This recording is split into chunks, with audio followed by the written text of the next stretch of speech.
left, right. Yo, what's up? Thank you for joining us for SipTalk. Today we are talking about Apple versus PC. I right now am an Apple guy, but I'm very much down for this argument. But either way, let me know what you think. Let me know what you use. Are you an iPhone user, an Android user? Are you a PC user? Are you an Apple user? Are you iPad? Are you Galaxy? Whatever it is, let me know. I'm curious. All right, catch you on the other side. This is SipTalk. Grab a drink and enjoy. Crisis film.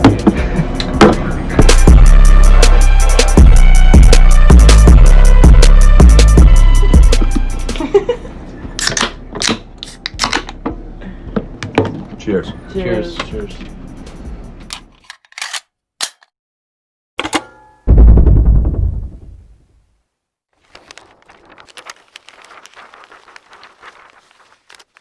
Welcome to episode 68 of Sip Talk. Mac versus PC is the topic of the conversation. My name is Justin DiGiulio. I own and manage a real estate brokerage in Manhattan. We have James Boswell, James the Bosnator Boswell, coming at you from Charleston, South Carolina. Professional referee, professional bartender, professional accountant, and professional philosopher. Not professional because I don't earn any money from it. Well, okay, if you're defining professional that way. You do have the qualifications as you majored in philosophy. I think the reason that we're here together is because I enjoy our conversations, and a lot of it is probably, rooted in your education of philosophy, I feel like. I'd hope that at the very least I'm interesting. It may be off-putting, but at least interesting. Like, I can't stand that guy, but I mean... made some interesting points. Well, being the philosopher, and since today we're discussing Mac versus PC, my opinion, if I was a third party to this conversation, is that you would be the Mac guy. Oh no. But before we get started, we gotta open some drinks. Let me ask you what you're drinking down there, the Down Under. I am drinking, I think this is made by the Palmetto Brewing Company. Yeah, Palmetto Brewing Company. It's their mango IPA. Okay, yeah, I've heard of Palmetto Brewing Company. What do they call it? They don't call it, that's Australia. What do they call South Carolina? The Palmetto State? No, not the Down Under. It's got like another name. The Low Country? They're Low Country. There you go. That's not South Carolina. That's just part of South Carolina. Charleston area? Yeah. Okay, so you got a mango beer. I'm going to go with the Corona Premier. The Premier of Corona, I guess. So you are, just to clarify, and I'm going to upgrade on the drink in a second. I brought a bottle of scotch. I just was kind of rushing to get started here. So you are streaming. We're doing this via Zoom, and you're using a Windows PC. Yep. Okay, so you're fully Windows. You don't have Linux or any other operating system. No. I've used Windows my entire life, and anytime that I've had to use a Mac for anything, I get irrationally angry. I've gone back and forth a lot. The last probably 5 years, I've been exclusive Mac. So and I'm sorry if this is boring as shit, but I'm curious. I'm using a 23-inch or 21-inch iMac with an additional 24-inch screen.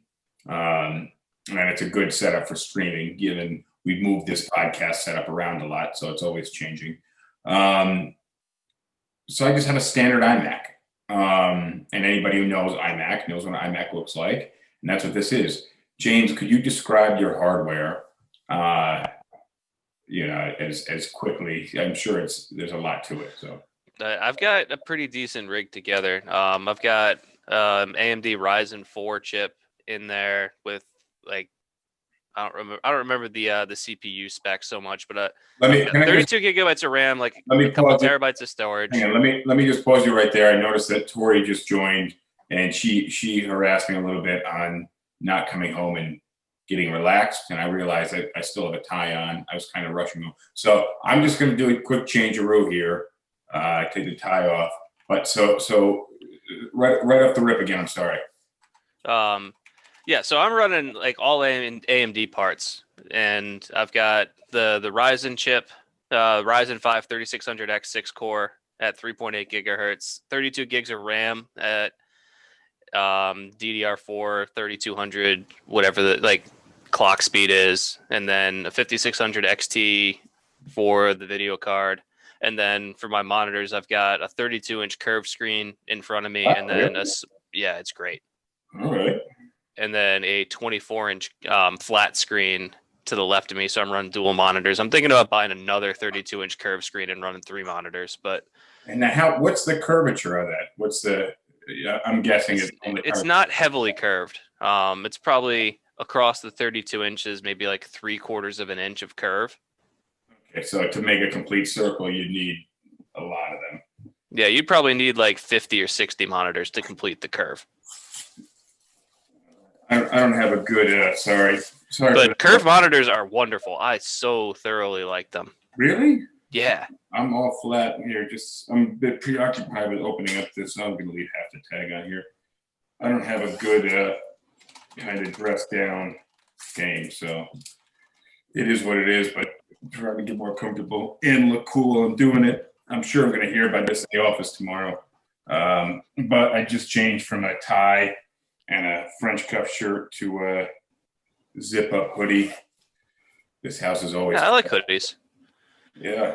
But yeah, so the thing that I like about PCs, the biggest thing for me is how easy it is to customize them, and the ecosystem is so much larger.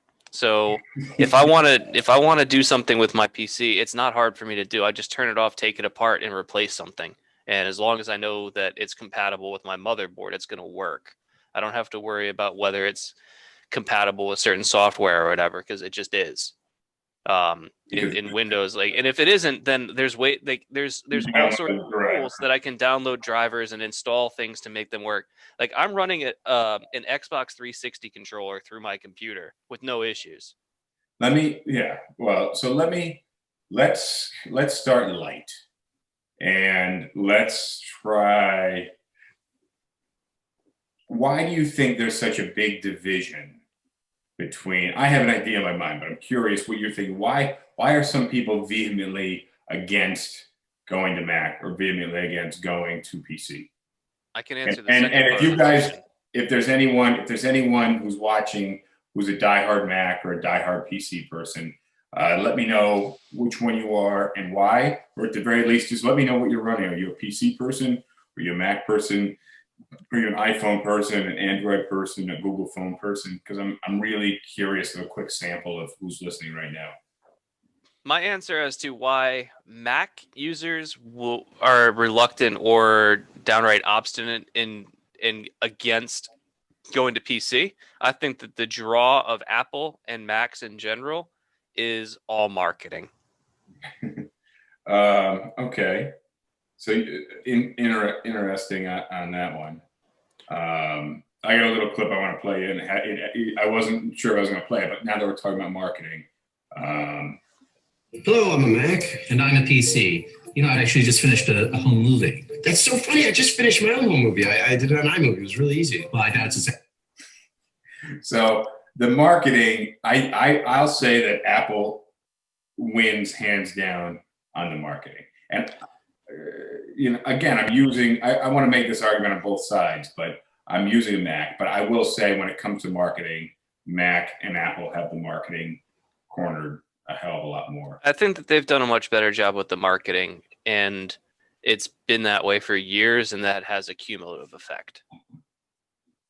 True. But they had some creative marketing. I can't think of any. I can't remember listening to watching a commercial or seeing an ad for a PC that really was intriguing to me. And in Manhattan, I'm exposed to a lot of marketing, so I'm trying to think of every once in a while I'll pass like a half of a block is covered with like a PC ad for like a new flippy floppy turn around touch screen, HP or Samsung.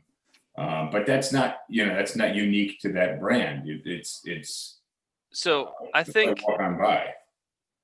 I think because the Windows environment is so much more like disaggregated, it's not easy to really market PC stuff as easily because it's so much wider.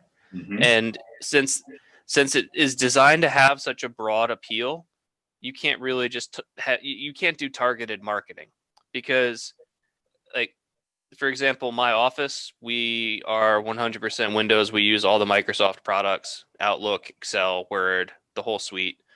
And in the business world, like, most businesses run on Microsoft because it's just more established, with the exception of businesses in the creative fields.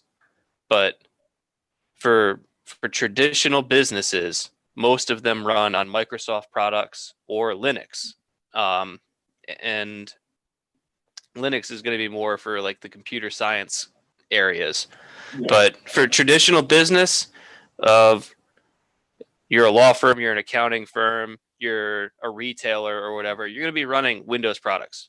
And but the thing is, that's just one part of it, because you also have people like me who do a lot of gaming, and I can't really think of anybody that's serious with gaming that does it on a Mac. There's less games available. There's less compatibility with peripherals. Just the entire operating system is not built for gaming, whereas Windows is not built for anything, which means that you can make it do whatever you want. It's also built for everything. Right, but it's not built with any one thing in mind. So Apple is built by Apple, and the majority of the software comes from Apple. Not all the hardware comes directly from Apple. No, the hardware is going to be a lot of stuff like Intel parts. Yeah, Intel parts. They have their own processors now, but still, you have a lot of screens from Samsung.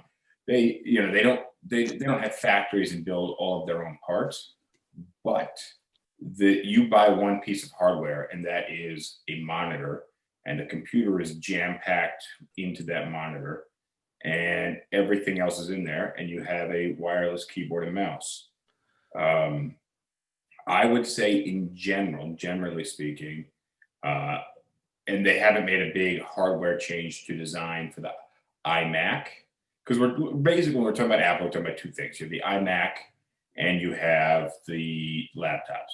They also have some much more powerful computers that you need additional components, like they have the I don't know what you would call it, the Mac Pro, which is basically you have to plug into a monitor. But for the most part, we're talking iMac, and it's one piece of hardware. The design is very sleek, very sexy, very compact for what it is. And you don't have so much of that in the PC world. I will say, though, that there are much better looking PCs, whether it's an all-in-one or it's a tower with a separate monitor setup.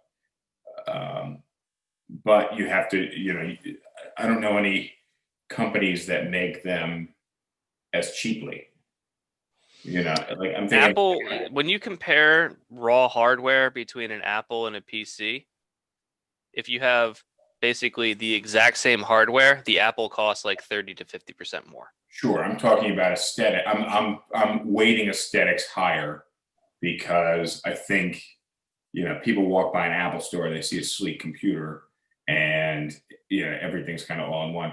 But again, you're paying more for the hardware. You're right. You're paying for the branding, and you're paying to have everything crammed into a metal case that you can't really open. No, and that's another thing. So any gamer will tell you that the number one enemy of computer performance is heat. Yeah. So if you look at gaming cases and gaming hardware, it's all about keeping space between the components, having lots of mesh on the case or whatever for you to be able to mount fans and air circulation and water cooling and whatnot. But the idea is, like, the farther things are away from each other, the less easily they're going to be able to exchange heat. So if one part heats up, it's not going to be heating up other parts. And cooling involves fans, which for a fan to spin, it takes space. And not just the space of the fan to spin, but then you need the airflow to circulate within the computer and out. I'm going to pause on that just so you know I'm drinking a Game of Thrones edition of Talisker. Yeah. Talisker, one of my favorite scotches. So I'm guessing it has a good nose and a good open and a really poor finish. Yeah, a little bit. That's actually kind of spot on. But the nose is I'm making a Game of Thrones joke, but okay. But no, yeah, I would say it's got a good nose. I like the flavor quite a bit, actually. No, man, I haven't drinking a lot of scotch lately, so it's just it kind of takes me back and puts me in a really good mood. If I have, but yeah, so like so, when you're if you want to just buy a computer that kind of just works out of the box, then Apple probably wins there most of the time because it's just pre-built. It's already got all the Apple software on it. You don't have to worry about setting up the hardware. You don't have to worry about driver compatibility. You don't have to worry about configuration or whatever. Out of the box, you plug it into a wall, plug in a mouse, you're good to go. But sure. what you're sacrificing there is you're paying a lot more for it. You have significantly less of ability to customize. We'll talk about costs in a second because I jotted down some prices. I want to get there in a second. Let's focus kind of one point at a time. Let's talk about upgradability, which obviously, so you may not. I'll let you talk to Windows because I haven't upgraded a Windows computer in a while. Mac, you're pretty much just able to upgrade the RAM, and that's about it. And RAM is a much bigger factor in, for whatever reason, with running the Mac than it is for most other computers, where processor speed plays a much bigger role. RAM's important across the board, but yeah, it has more of an effect on Apple software. I don't know why. I'm not a computer scientist. Yeah, it's a bit strange. It doesn't quite make sense, but so yeah, with an Apple computer, you can pull the RAM, upgrade the RAM. I'll let you talk about how you can. So somebody just asked who even uses a PC anymore, but to answer that question, tons of people, and I've exclusively used a PC for my entire life. Yeah. So let's just real quick. So if I buy a 2020 iMac and I'm using it for something that you need processing power from editing video, that's going to be good for 3 to 5 years, with that 5th year being a real pain in the balls. And that's a pretty good run, I feel like. Okay. At a certain point, I'll generally agree with that statement. Yeah, at a certain point, you probably do a little RAM upgrade, but that's about it. Now, when you have a PC, I'll let you kind of talk to upgrade on that. So with the PC that I have right now, I upgraded it back in May of last year, May of 2020. And like I basically bought an entirely new computer from start to finish, where really I only kept like the hard drive and a power supply. I remember. But at this point, if I wanted to upgrade it, so I'm kind of locked into the motherboard. But the motherboard, I should be able to upgrade to the next generation of CPUs when they come out. I think they're already out right now, but like the next generation of Ryzen CPUs, I can upgrade to.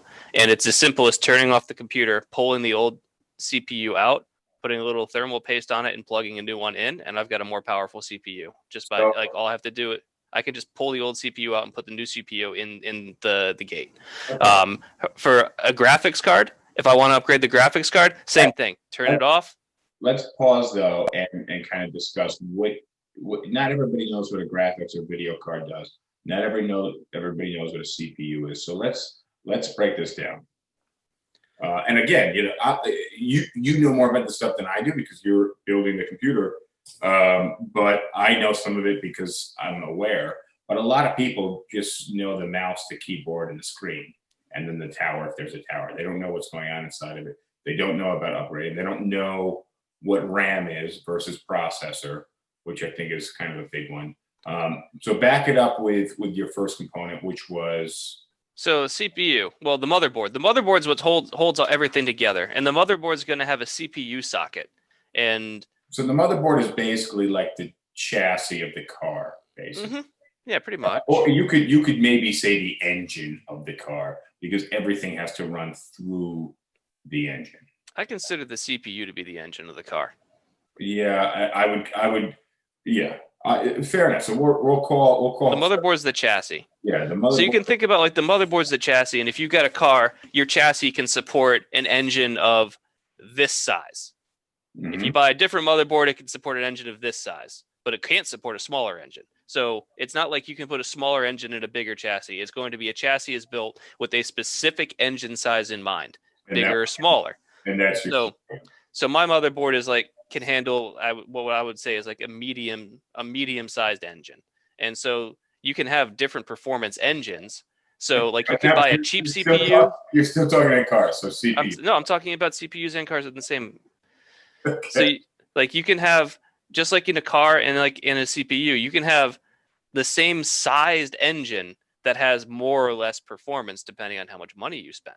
Mm-hmm. So right now I've got like a medium sized engine in my PC. If I wanted to spend more money, I could put a bigger engine in the motherboard. Well, a higher performance engine, not a bigger one.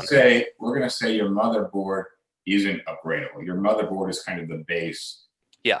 No, you can't upgrade the motherboard itself, but you can upgrade everything that goes into it. And the motherboard is effectively where everything runs through, everything's attached to, everything is kind of crossed together through that motherboard. The CPU does the processing for the computer, which I can't think of a better way to explain that. So the CPU handles logical processes in the computer. So it's going to be prioritizing it. Like you got programs that are running, and each one of those programs is going to be competing for system resources, where the system can only handle so many calculations per second. And so each one of those processes is saying, hey, man, I want to do my thing. So the CPU is handling logical processes to say, okay, you're next in line. I'm going to do you, then you, then you, and you. So the CPU handles more complicated math, and it does it very well, but it can't do a large volume of transactions, but it can do complicated transactions quickly. A graphics card is kind of the inverse of that, where a graphics card, here's the analogy that I've heard. The CPU is like a graduate student studying calculus, where they can do really complicated math really well, but they're not going to be able to do a ton of problems all at once, right? Mm-hmm. A graphics card is like having a whole bunch of 5-year-olds, like having a million 5-year-olds all adding up 2 + 2. Because a graphics card is going to have a ton of very small processors that are going to be performing very simple calculations very quickly.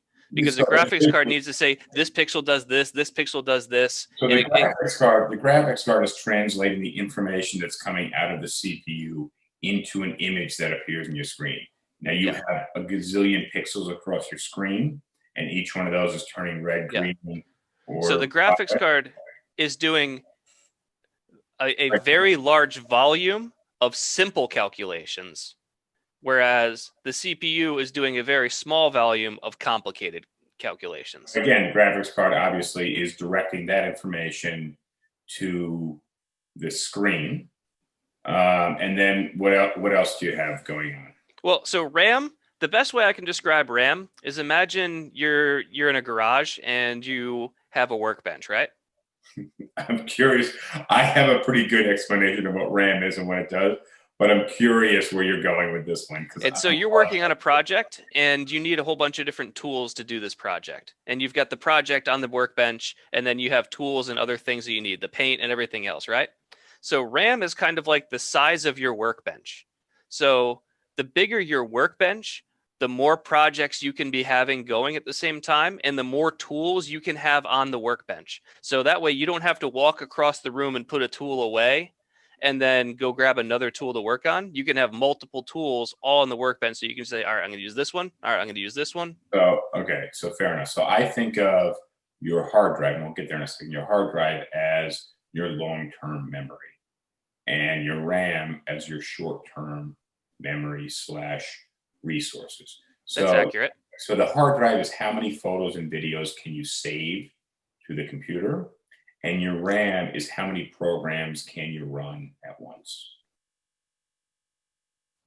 Yeah, that's pretty close. Okay. Now, I don't know what you're building in your garage, but well, if you think about it like this, the CPU is going to be constantly looking for tools. It's going to, there's processes that it needs to use. And so it's going to say, hey, I need to run this process to do this, and I need to run this process to do this. So if you've got 100 processes that are running at once, the CPU is going to be running those processes out of RAM. So if you have very little RAM, then you're not going to be able to hold the resources to be able to run multiple processes because each process takes up space. So the more RAM you have, the more free space the CPU has to access that information quickly instead of having to do a slower process of asking the hard drive to find it and then take it out of the hard drive, put it into RAM, and then put it back onto the hard drive afterwards. All that takes time. Whereas if you just have it all stored in RAM at the same time, you don't need to go back and forth to the hard drive. So, and then I guess hard drive is the next one, and that's effectively your storage. It's where you're storing all of your data, video files, photos, program files. What else is there? That's pretty much it. And then you have your external hardware components. So on your traditional computer, those components are mounted to the motherboard inside of your computer tower. Yep. And then so your video card is going to have the out port to a cable. So you attach a cable to your monitor, and then you're going to have an Ethernet card, which effectively is your wireless modem. Well, no, it connects or wired modem. Like it's wired. Depending on what kind you have, but yeah. An office computer is wired in. Thank God, it makes life so much better. And then you have your screen, your monitor, your keyboard, and your mouse.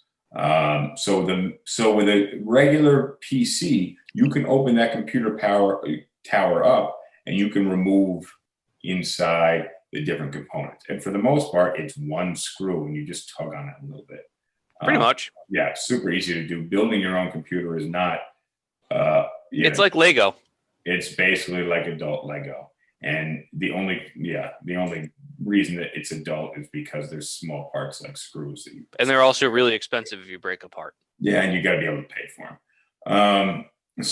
But with a Mac, if you have a 2016 or newer Mac, there's not very many screws on it. So even trying to figure out how to open it up is really, really difficult. And once you know how, or if you watch a YouTube video or something, you pretty much can, but it's not easy.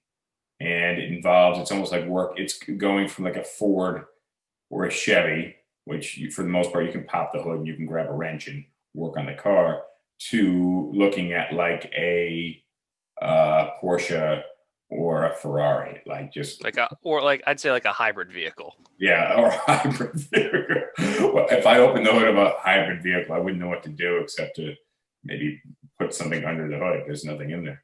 But upgradability is much bigger on a PC. So your PCs typically will last longer, and you can make minor upgrades over time to get a longer life out of the PC. With a Mac, because it's all one piece, here's the downside of the Mac, is at a certain point, your computer basically becomes obsolete. And it's a weird, I would call it like akin to aging. And at a certain point, it's just like in a wheelchair. And there's nothing you can do except just kill it off, and you're forced to upgrade.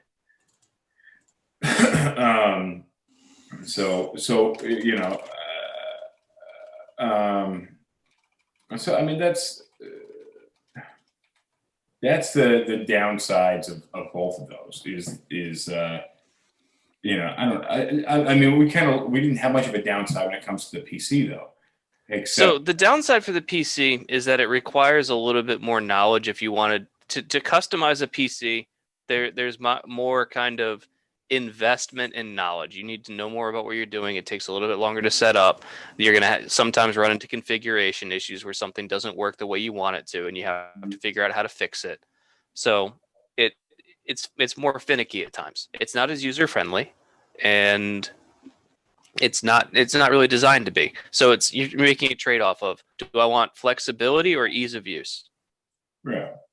So I want to just throw some prices out. So I did a quick search. I actually, just so you know, I think probably the next move when it comes to anybody who's new to the podcast, if you're watching us live on Instagram or TikTok, you need to go to YouTube and search SipTalk and find my name and subscribe to SipTalk. or you go to the audio podcast, whether it's Spotify or Apple Podcast, and subscribe to this podcast. We have a lot of crazy, interesting topics, and and we need you guys to help support us grow. Before you hit the price talk, let's do we have any comments right now? Well, let me see what I can run through in the comments. So, Blondes have more fun. So the room is looking good. Went tonight to get some books. I don't know if you can see them. We got some law books. There's some more law books over here. And just basically, putting stuff in the bookshelf here. And I have a lot of work to do on this desk behind me. I don't know if you can see that desk, James. A little bit. But I'm working on it. It needs another couple of coats of stain. But yeah, the room's getting there. Thank you for noticing. Let's see what else we got. Hands down, when it comes to large computing, nothing beats the IBM. But you guys are talking about individual machines, I take it. James has the best examples. Thank you, Lisa. Somehow he made something that's actually kind of straightforward, more complicated. I think she's also talking about your same example. I think that was the RAM example when you went into the garage. James needs to get into comfy clothes also, says MJ. I think she just. I'm actually I'm super comfortable right now. Like I'm wearing sweatpants right now, and I've got a blazer over like a t-shirt. I'm good. I just think she wants to see you get changed. And then someone else says James that costs extra. Skinberger says James got dressed up for this conversation. She also said, "Who owns a PC anymore?" So there's that, and then we're getting further back. I'm an iPhone person, but I also use a PC or iMac for work. We got a couple of people saying that PC, iPhone. Tori said she's proud I put on she said she's proud I put on a hoodie. And I'll hit the TikTok comments in a minute. But yeah, so I think obviously, so what I was saying is anybody who's new to this podcast, you are probably not aware that I recently moved out of Manhattan into the suburbs of Jersey. And I moved out of a nice high-rise building, which was a confined 725 square feet, but in my opinion, laid out very nicely. And now I'm in a 4-bedroom, 3-bathroom home, 2-car garage, lots more space, much better out here, in my opinion. But I don't have a dedicated podcast space. So James, what I'm thinking is ultimately when I build out some space for podcasting and for the SipTalk podcast, I'm probably going to go PC. Okay. It's going to allow me a lot more components, and just I won't be right now. I'm using the iMac built-in camera, and I have an external camera, but it's just really difficult to use at the moment given the current setup. So I'm really looking forward to hitting the Windows next and buying some hardware. I have a lot of hardware from the office. I actually have a couple of Windows computers in the office for Windows agents who like using Windows. But let's talk about cost. Let me ask you a question, James. So you've never bought a Mac laptop? Nope. I just went to their website and I was looking at the cost of computers. Do you know what the entry-level Mac costs right now? I'm gonna guess probably about $1,600 or $1,700. You can get a MacBook Air, the smallest one they have, for $999. Okay. And their laptops, it looks, and I didn't do any like crazy customizations. I just kind of clicked the highest model with the biggest screen. So I'm sure you could add to this, but it looks like the MacBook Pro with the larger screen goes up to $2,799. So that's $2,800. Let's call it $1,000 to $3,000. $1,000 to $3,000. But I'm sure it probably goes more. I'm sure you can get like Final Cut Pro in there. Well, let's go with that. Yeah. So, but we'll say $1,000 to $3,000 for an Apple laptop, and then for an Apple iMac, the model that I'm using now, the current version of it, which I was surprised, you can get for $1,100. But it's some older hardware, and you're really not getting too much with it. But I was surprised you can get a smaller iMac for $1,100, and the larger iMac starts at $1,800, which I thought was a huge jump for effectively what is just screen size. And then the iMacs themselves, you can get the iMac Pro, which starts at $4,999. So the iMac 5,000? iMac Pro starts at 5,000. But it's some seriously powerful components. But My bet is into that its components are probably comparable to what I have in my computer that was like 1,200. I would say maybe they might be a little better. Slightly. Maybe not. But again, I'd have to look. The reason I'm saying that is because now we're January 2021. Sure. And you But got what I would say is that they're not 4 times more powerful. No, no way. And then I went to HP and I looked at kind of pre-made computers. So you're not shopping by component, which is really easy to do.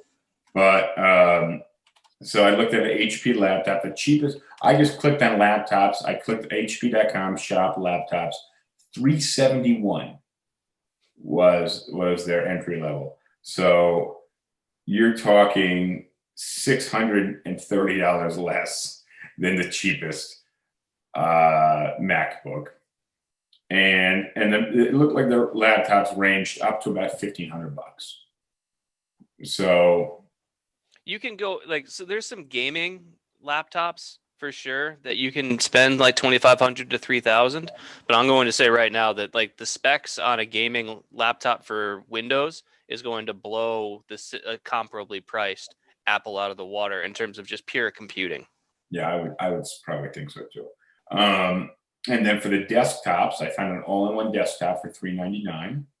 And I saw kind of on the main page, I just clicked and I did the same thing I did on Apple. I clicked the desktop and I clicked price lowest to high and I clicked highest to low. Same thing I did on Apple. And the HP desktops, $399 to start, $21.99 on the high end.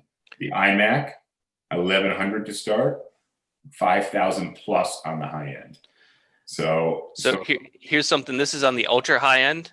So an $8,000 iMac Pro, an $8,000 Mac Pro versus an $8,000 computer from Puget Systems. Mhm. And so I could go into the details as to how they scored the tests and everything like that. I'm not going to. Yeah. But basically, from the way that they scored their tests for the same price, $8,000, the $8,000 PC scored 5194 and the Mac Pro scored 1147. Yeah, that's less than a quarter. Heavy here just like example 1, heavy duty render test. So this would be like graphics rendering, right? Yeah, I used to. Puget System did Yeah. it in 260 seconds. The Mac Pro took 1208. So 450% faster. Yeah. And when you just look at like just the core of the computer for $8,000, you can get a 3.7 gigahertz 32 core CPU versus a 3.3 12 core CPU. So, but I think again, you're talking over the heads of a lot of people. I'm just saying 3.7 times 32 or 3.3 times 12. Let's put this into perspective. If you're going to sit in a computer and you're going to jump on and you're going to use Facebook and maybe type some documents, maybe watch some YouTube, you could buy that $371 computer. However, if you're going to be gaming probably number one, I would say, and a close number two, a very close number two, I would say editing video, because there's a lot of rendering going on. Then really your computer power matters quite a bit. Mm-hmm. But if you're not editing video and you're not gaming, you can buy pretty much anything. It's going to last you 3 to 4 years. If you just need a Netflix and email machine, then go with the cheapest laptop you can buy. For the office, I get laptops for $150. I get desktops for $150, and then I still have to buy the monitor and the keyboard and mouse. Oh yeah, another nice thing, like with the iMac, with the monitor being integrated or whatever, if the monitor goes, like that's all integrated. You might have to replace the entire thing. If my monitor goes, I just buy a new monitor and plug it in. I have a great iMac I've had forever. It's in the closet right next to me because the monitor went, and now I can't use it. So that's Yeah. really frustrating. If one of my monitors blows, I just buy a new monitor, and it doesn't have any effect whatsoever on the PC. Yeah, it's wild. But I will say, when it comes to screen resolution and clarity, I've been using a lot of Apple products, and I can't seem to find. I have two monitors side by side. I have a nice HP one, and then I have the iMac one. The HP one is newer, but the iMac one is much more clear, much more easy to look at. What I do is I basically hold these phones in front of the Zoom to record the Zoom via the live on the phone, and I couldn't do it on the HP. So, but again, most of Apple's screens are manufactured by Samsung, so you can just buy a Samsung monitor. And the thing is, like, it's going to be, again, you have to go with a higher end monitor. So it's like my laptop, my personal laptop, the screen kind of sucks on it, but it was a $600 laptop, and I just needed something. But so I didn't expect the screen to be great. But like the 32-inch monitor that's in front of me was a $400 monitor. Shit. And it's great. And if I wanted to go and spend $1,000 on monitor, it would be even better. But I don't have to worry about the monitor being tied to my PC. I want to make two more points real quick on the computers. One, whenever I buy most computer stuff, I buy it on eBay or Craigslist or Facebook Marketplace. I tend to get good deals. Again, I don't do anything super, it's going to use a lot of system resources. Obviously, I edit these videos, but for the most part, they're pretty straightforward videos. I'm not editing like cartoon work or something like that. So that's pretty simple. So my advice is, if you really want to get into the Mac world, but you don't want to drop the Mac money, then you buy a used machine. However, if you want to get in the PC world, you buy piece by piece, component wise. You build your own computer. Build it yourself. It's not that complicated, and you're going to have a lot more versatility that way. Will it look as cool? Maybe. It could. Like, my computer's got all sorts of like RGB lights on the inside of it, and it glows at night. And that's cool. That's cool. So, and the last thing is, obviously, James, that Macs can't get viruses. So you're much safer. That's not true anymore. No, it's not true. Which is why I wanted to throw that in there last. A lot of people believe that Macs don't get viruses, and traditionally via Windows 95, Windows 98, Windows were much more susceptible to viruses. True. And much more the target of viruses. And that's what I said to people, is like, well, Macs can't get viruses. I'm like, yeah, because no hackers feel like there's anything of value to hack on a Mac. Like, not that many companies are run via Mac. And when we're talking about companies where there's value in hacking. So that would be banks and big comparable institutions that if you hack them, you get very valuable data. Yeah. It's like my Miata that I never lock. And people are like, how come you never lock your car? I say, because there's nothing of value in there. You want to steal like my tire iron? Have at it. Trust me, it's somebody had a Jeep Wrangler for a long time. Yeah, I don't leave anything of value in there because it's not locked. I couldn't leave change in the cup holders because people would steal it. Yeah, but and it's like, it's a soft top, so if somebody really wants to steal it, like, they just take it like a knife and they're in. So I'd rather just leave it unlocked, so that way if somebody wants to break in, I'll make it easier for them. Here, just open the door. It doesn't damage it.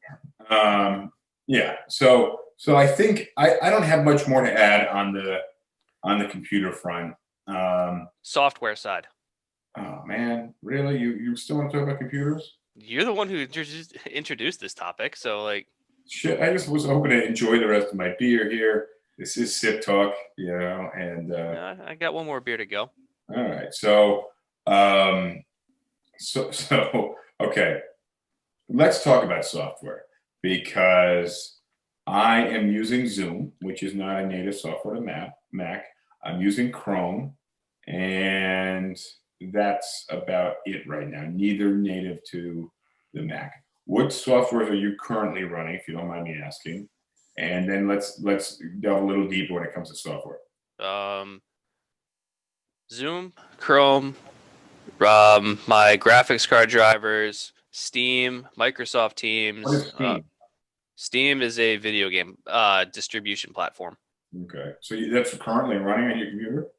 In the background. Okay. How many tabs do you have open on Chrome? I'm very curious.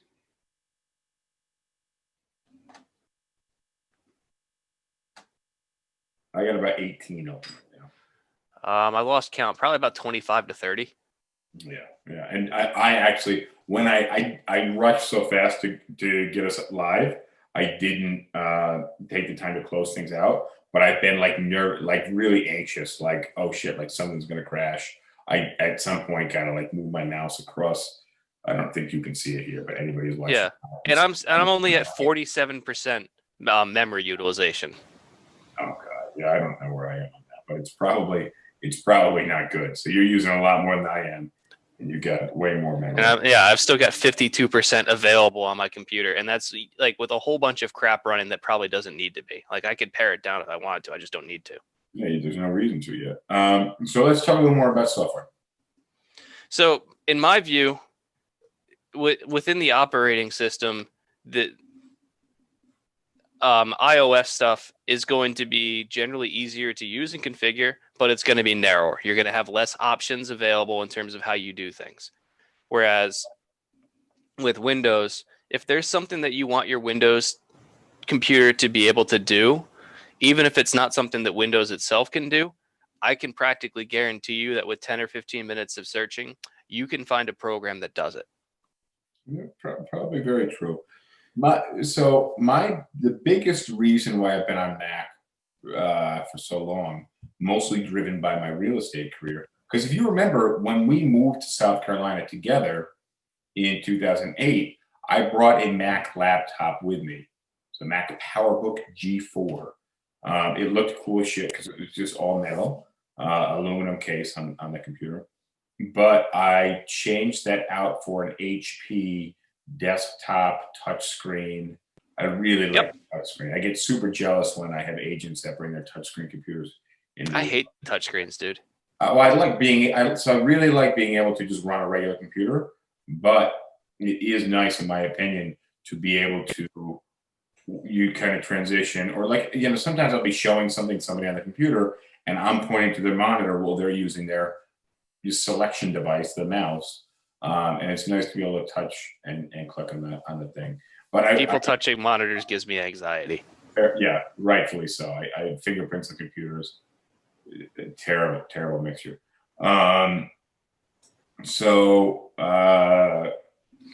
what was I going to say about software? Oh, but no. So I went back to. So then I went back to an HP computer, a Windows computer, and then when I moved to New York, I bought an iMac, and I used an iMac. But then I got a Windows computer for work.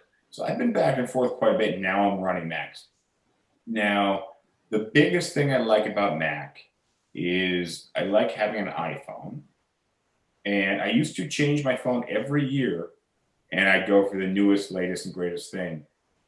But I've stuck with iPhone since 2007, which is wild. And there have been better phones that have come out than the iPhone. So that's a little embarrassing to admit, but it's very difficult to uproot your Mac life and transplant it into a different type of life. And the biggest thing I like about Apple products is I can turn any Apple device on, put in my Apple ID, and everything is there.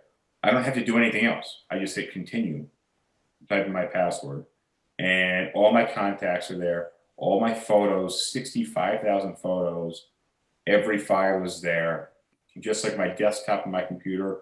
Google has something pretty similar. So Google definitely has something pretty similar. We haven't really talked much about the kind of Google devices while their hardware is still made by. Does Google make any of their own hardware? I don't know. Google just has a operating system that is applied in various contexts, like the Android system, basically, Yeah. or Android / Chrome.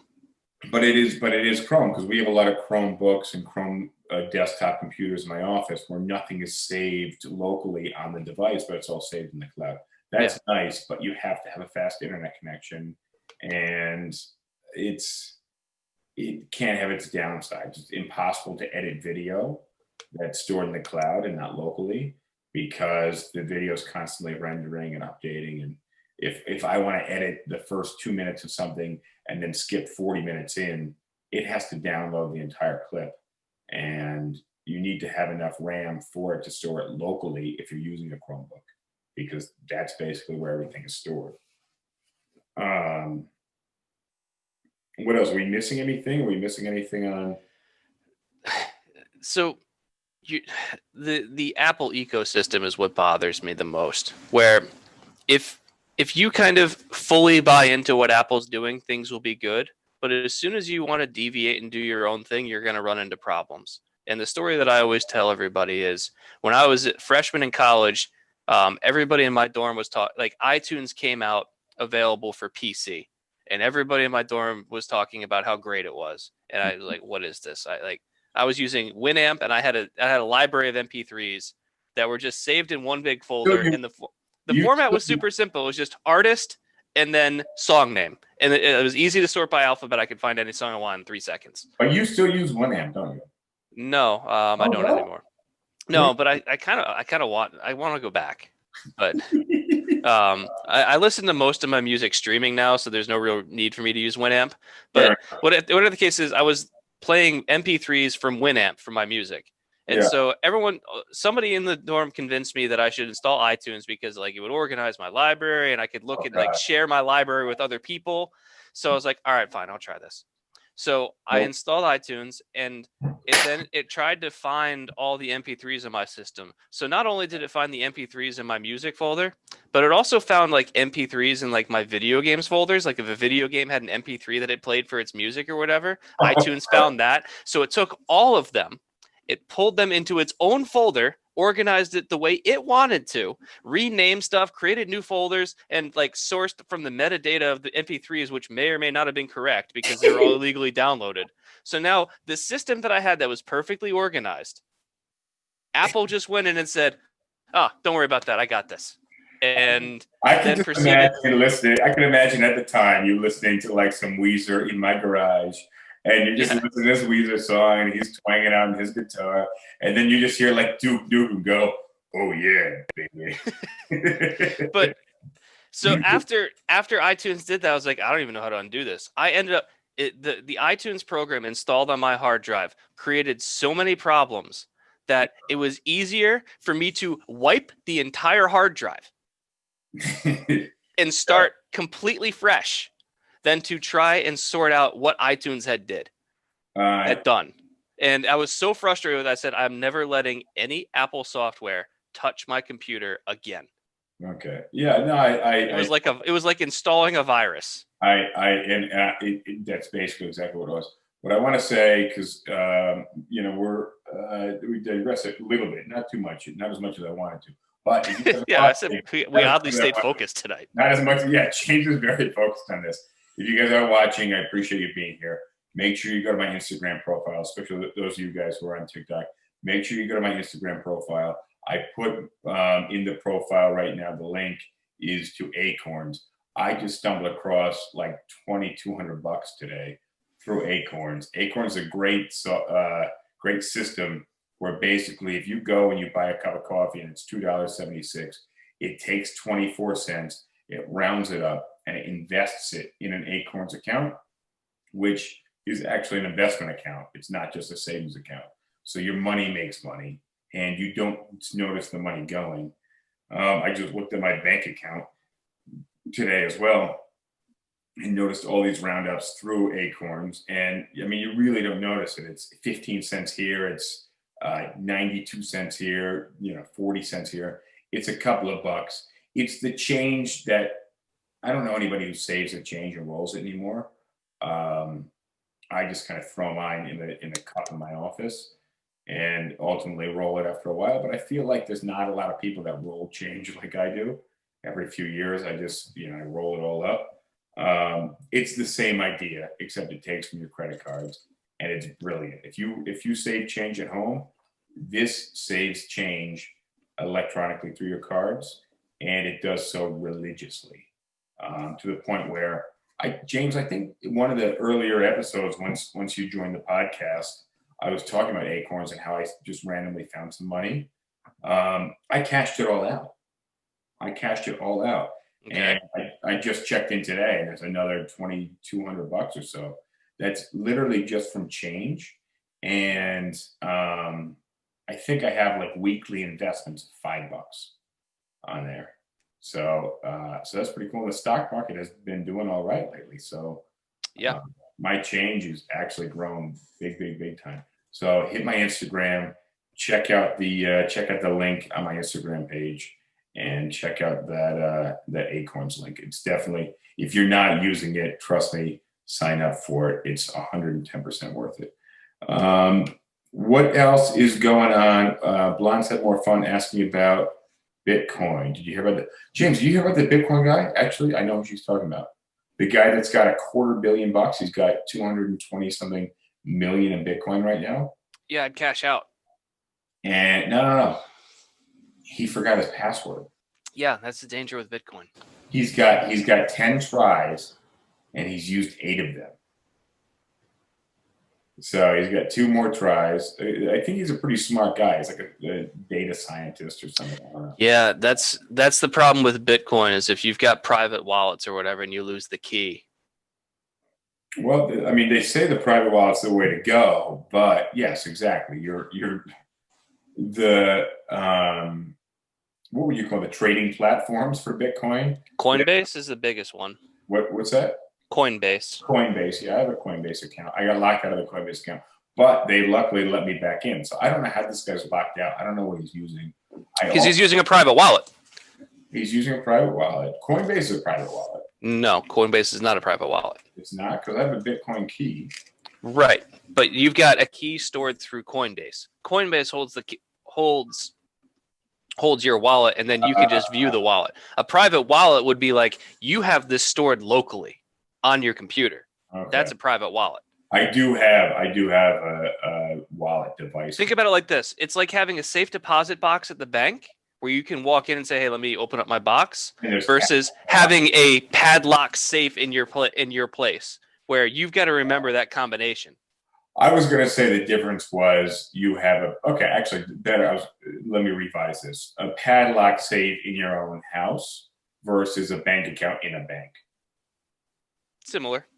Well, I would say that's a good correlation to an actual Bitcoin wallet. Or imagine instead of it being like a combination lock, imagine it's a key to a safe in your house. And so if you go out running or whatever and you drop your keys, you're never getting back into that safe in your house. That's it. It's the box is the value of the box. It went from 40,000 or 30,000 to 0, or to whatever power. And unlike a physical box where you could theoretically cut it open with a welder or something, it doesn't work.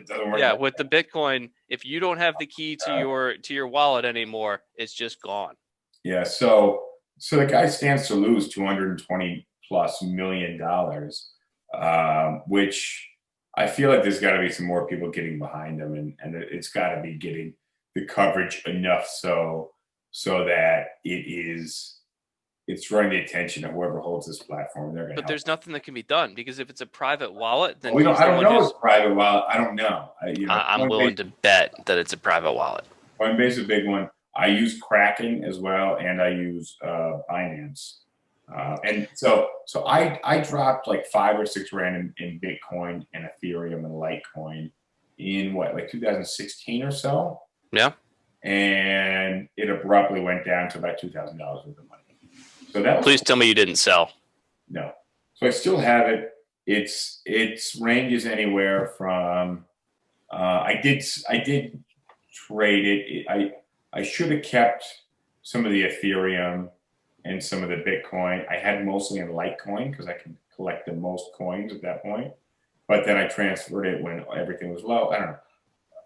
I didn't do it well. So now I have anywhere from $7 or $8 grand right now, depending on the day. But really, in my opinion, when all this kind of hullabaloo goes down a little bit, it's probably going to be like $4 grand, because it's mostly Ethereum. But I can't get this account verification. I submitted all the documents, but now I had to transfer from Binance to Binance.us, so Binance.com to Binance.us, and now I have to re-verify on Binance.us, even though I already transferred all my money over. So I'm basically at the will of Binance to approve my account. I can't trade anything. I can't even send that Bitcoin or Ethereum to another wallet. I'm screwed. So that's why I'm not a believer in this, is stories like yours and the dude who has 200 something million of it or whatever, is that like first of all, for trading it, there's no fundamentals. You can't base its value off of anything that you can trace back to a tangible event. And also there are so many transactional inefficiencies with it and risks that don't exist in any other sphere. Yeah, it's wild. But I think so. It's gone up and down every single day for the last 2 weeks. Yeah, it's been really active. Like Bitcoin, if I look at its 1 month, it's up 100% in a month. Yeah, it's wild. So that's why I'm trying to get out of this as quickly as possible. But I know I'm going to be so fucked. So I'm just going to ride it and hold off on the renovations to this house. But that's kind of what it's looking like. It's wild. What I want to do real quick is I want to play out this Mac versus PC commercial, and then we'll wrap up. How's that sound? Sure. All right, let me just jump back on here. I guess you probably won't be able to see it, but you'll be able to hear it. We got the Mac guy, we got the PC guy, and go. Hello, I'm a Mac. And I'm a PC. I actually just finished a home movie. That's so funny. I just finished my own home movie. I did it on iMovie. It was really easy. Well, I doubt it's as excellent as mine, but I'd be happy to take a look. Yeah, that would be great. Roll it. Hi, I'm a Mac home movie. It looks really professional, right? Well, great. Bye. Wait. What about you, Squeezy? Please. Well, okay, sure. What's up? PC home movie. Work in progress? Right. So obviously you missed it there, James. Remember how we were talking about logical fallacies? Yes, we're talking about logical fallacies. So the I'm a Mac, I'm a PC ads are classic straw man. Remind me of the definition of straw man real quick. I can pull it up and see. Let me see if I can pull it up and display it for the podcast world here. With the logical fallacies, straw man, number 1, misrepresenting someone's argument to make it easier to attack. After Will said that we should put more money into health and education, more smart. All right, so James, how is that commercial misrepresenting someone's argument? Because it's misrepresenting both the ease of use and the efficiency with which a Mac does something, and the inefficiencies and difficulty of use of a PC. It's making one look way better than it actually is, and one look way worse than it is. So it's making PC look difficult to use. Yes, that's straw man. Okay. Yeah. Because it's not what actually is. It's what marketing has come up with. It's straw man. That sound just came out of your chair? That spring sound? Yeah, probably. Yeah, you hear it? Yeah. Yeah, I hear it. On that note, we are not in professional podcasting studios, only because we're afraid of coronavirus. But we're going to get there. We're going to get there. Once you get moved, we're going to get your professional podcast station. Yeah, looking like 5 or 6 months, and I'll be getting a new property. And then obviously I got some work to do. I still got a little echo in this room, but it's better than it was. But it's much better than it was. I got the little like reading chair to my right, and it's got my shirt on it, and it's getting there. So anything last you want to add, or are we good? No, on I Mac had it. versus PC. On Mac versus PC. No. I came up with a joke for false cause, but we can open with that next time. All right, save your joke. Write it down. I wouldn't want to lose it. I have better things not to laugh at. I'm sure it's a corny joke, It's a good one, but but I like the idea. I like the idea of holding off on it. So please write it down so we don't forget. Anybody who is watching us live, thank you for watching us. But also make sure you hit the YouTube link. You follow us on YouTube, SipTalk, Justin DeJulia on YouTube. You'll find us. You'll see the logo. And check out the audio podcast, Spotify, Anchor, Apple Podcasts, anywhere you can listen to an audio podcast. We are there. James, that's episode 68 in the books. I will catch you later. later. See ya. Welcome to the other side. Thank you for joining us for the full episode. I will catch you next time. And as always, let me know in the comments what you want to hear about next. See you. I like PBR. I just got priced out of it.